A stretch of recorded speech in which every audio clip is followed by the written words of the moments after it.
اللهم صل وسلم وبارك على سيدنا محمد وعلى اله واصحابه وسلم اجمعين. السلام عليكم ورحمه الله وبركاته.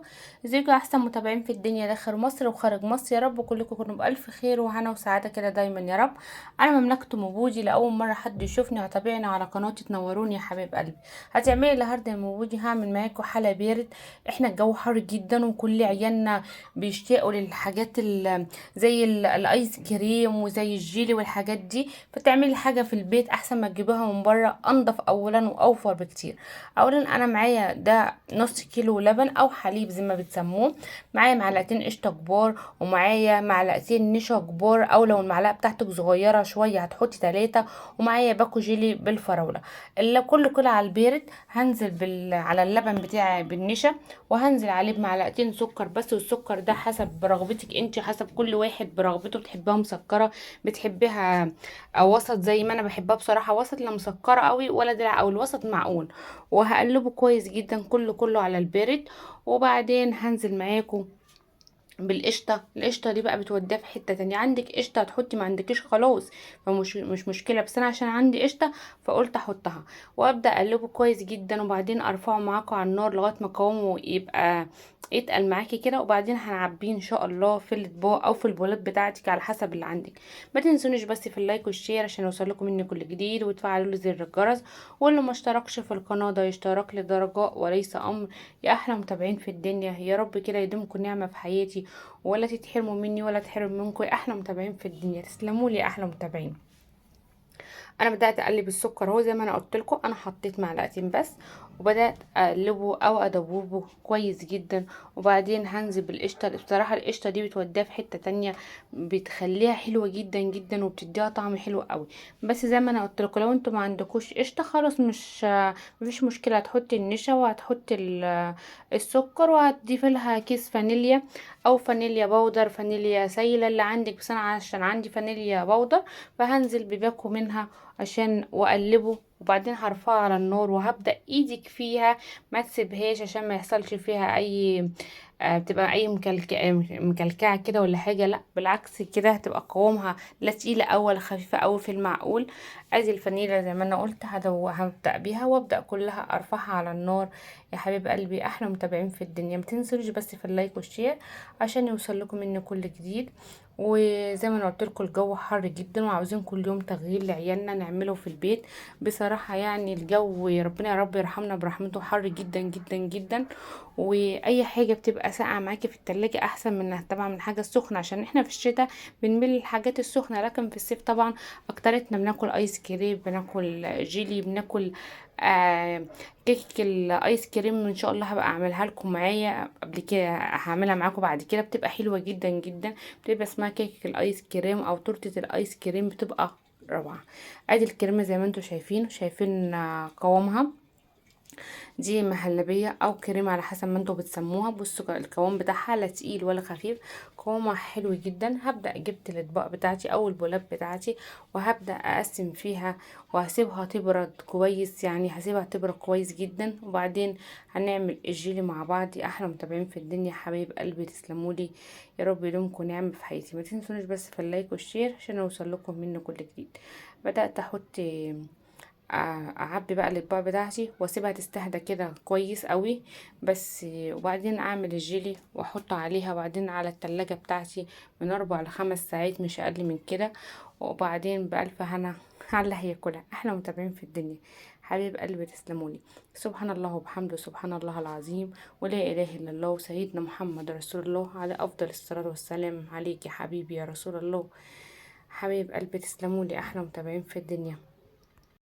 تسلموا لي احلى متابعين في الدنيا، ما تحرمش منكم يا رب، بدمكم نعمه في حياتي. لايك وشير بقى. تعليقات الحلوه بتاعتكم اللي دايما مفرحوني، تعليقاتكم دي بتفرحني انا وتسعدني. اكتبوا لي في الكومنتات ايه رايكم في المهلبيه بالجيلي بتاعه ام.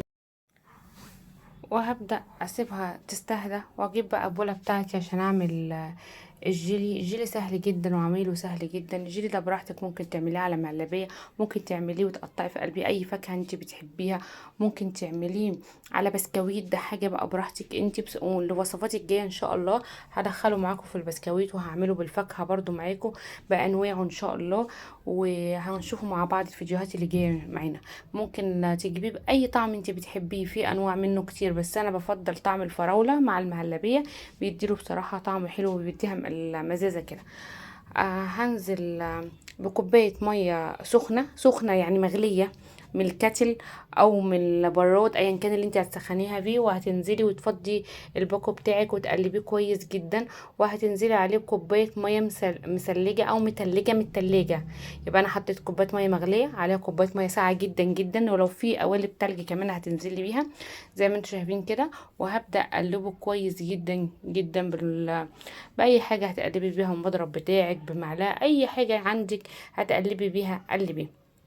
انا نزلت بالمضرب بتاعي وبدات اقلب كويس جدا جدا جدا، واتاكد ان هو داب، يعني اهم شيء تتاكدي ان هو داب، وبعدين هتعبيه على المهلبيه. بس اهم خطوه تستني لما المهلبيه تستهدى معاكي خالص، تبرد كده معاكي كويس، عشان تنزلي عليها بالجيلي بتاعك.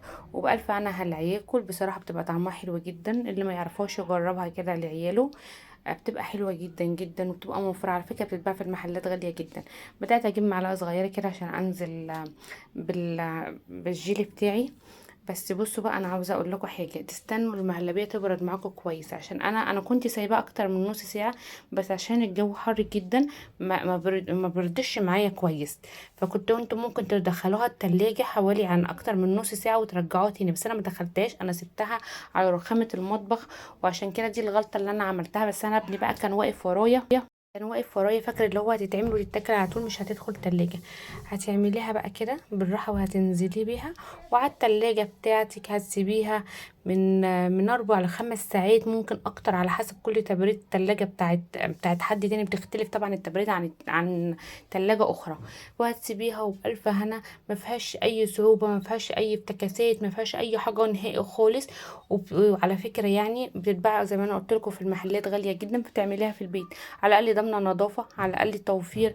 وبصراحه عيالنا كلنا كبار وصغيرين، انا واحده من الناس بحبها بعشق، انا كده كده طبيعتي بعشق المهلبيه مع الجيلي، وفي الجو اللي احنا فيه ده بتبقى حلوه جدا.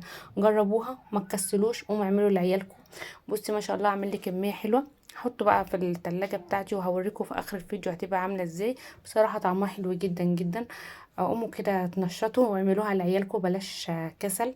وهقول لكم بقى ما تنسونيش بقى في اللايك والشير عشان يوصل لكم مني كل جديد، وتفعلوا لي زر الجرس، ولو ما اشتركش في القناه ده يشترك لي، ده رجاء وليس امري. احلى متابعين في الدنيا حبيب قلبي، يا رب يديمكم نعمه في حياتي يا رب. اهو بعد ما خرج اهو من التلاجة، انا سبته اكتر من 4 ساعات، انا مش متذكره، بس انا عديت ال4 ساعات، ممكن يكون 5 وممكن 6 كمان. بصوا بقى بدات اكل منه، والله الطعم كان حكايه، روعه روعه روعه، كان فوق الوصف. القشطه اللي انا بحطها للمهلبيه بتديها نكهه حلوه جدا، والجيلي بالفراوله مع المهلبيه بيبقى حلو جدا. انت ممكن تجيبيه بالمشمش، تجيبيه بالمانجا، تجيبيه بالتفاح، اللي انت عاوزاه، في منه انواع كتير.